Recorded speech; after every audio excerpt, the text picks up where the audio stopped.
Hello po, good afternoon. Madam, kasi aware ba kayo dito sa mga nagaganap na impeachment proceedings against Vice President Sara Duterte? Yes po. Madam, kasi may mga naglabasan ng ebidensya. Ang sabi po ng mga ebidensya, mismong sa AMLAC, umaabot sa 6.77 billion ang transactions ni Sara Duterte, which is malaking discrepancy sa dineclare lang nila na SALN nila, na worth 88 million pesos lang, no? Sa tingin niyo po ba, ano masasabi niyo dito? Unfair po kung totoosin kasi kung normal citizen lang po yung ganon, kung nangyari yung sa kanila, ang bilis nilang makukulong. Pero kung tutulad nilang tutaas yung posisyon, parang papalagpas na lang kasi ganon sila, mayaman. Oo, kasi nga po, no, parang, kasi, parang anomalya, di ba? Ang laking anomalya na discrepancy dito sa mga dinideclare nila. Eh, saan galing yun? Baka ninakaw sa kaban ng bayan, tama?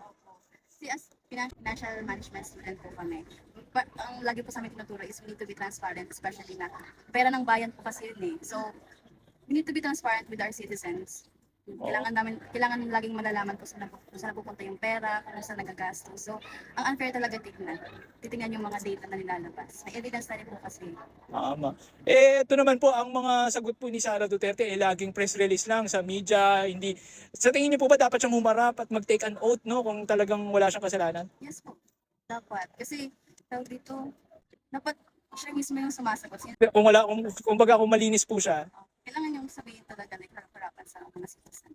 Oo, hindi lang, no. Mga statements na. Ayun. Thank you very much po, ah. Salamat po, salamat.